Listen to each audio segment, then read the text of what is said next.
পায়ে গুলি লেগেছে, সারা শরীর থেকে রক্ত পড়তেছে। পরে আমি ওইখানে আমার প্রায় 4-5 জন ভাইরা মিলে আমাকে ধরাধরি করে ওই আলোক ডায়াগনস্টিক সেন্টারে নিয়ে যখন ঢুকলো, আমি স্ট্রেচারে আমি আসার সময় করে ভাবতেছিলাম যে আমি কোথায় মরে যাবো, আমার দুটো সন্তান আছে, ওদেরকে আমার হাজব্যান্ড দেখবে।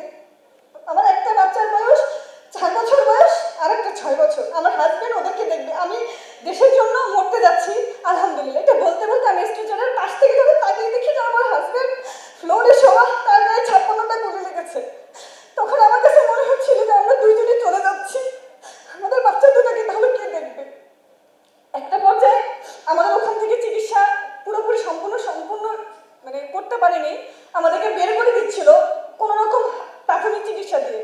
পরে আমরা ওখান থেকে সোহরাওয়ার্দী হাসপাতালে যে অনেক কষ্ট করি, সোহরাওয়ার্দী হাসপাতালে যাওয়ার পরে দেখলাম যে আমাদের লিস্ট করা হচ্ছে।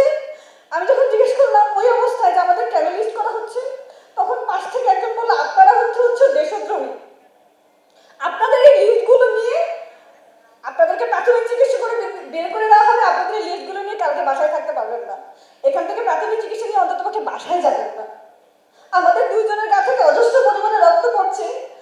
আমরা তখন হিতাহিত জ্ঞান হারিয়ে আমরা বাসার দিকে চলে যাই।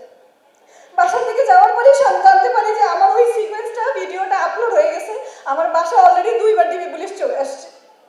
আমরা সারাটা রাত আমার বাসার ছাদের টিনে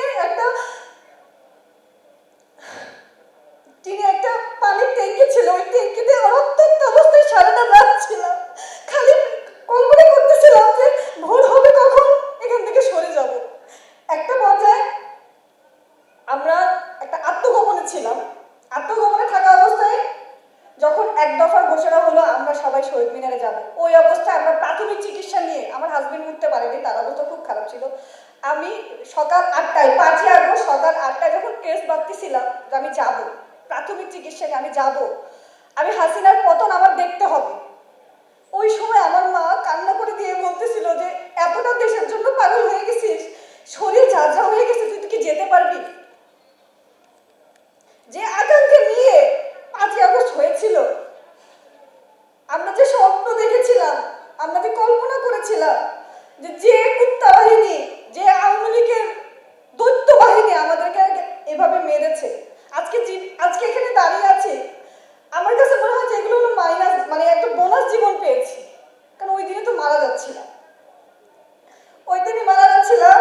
তো যে স্বপ্ন নিয়ে 5ই আগস্টের পরে যে স্বপ্নটা দেখেছিলাম, ওই স্বপ্নটা আসলে পূরণ হয়নি।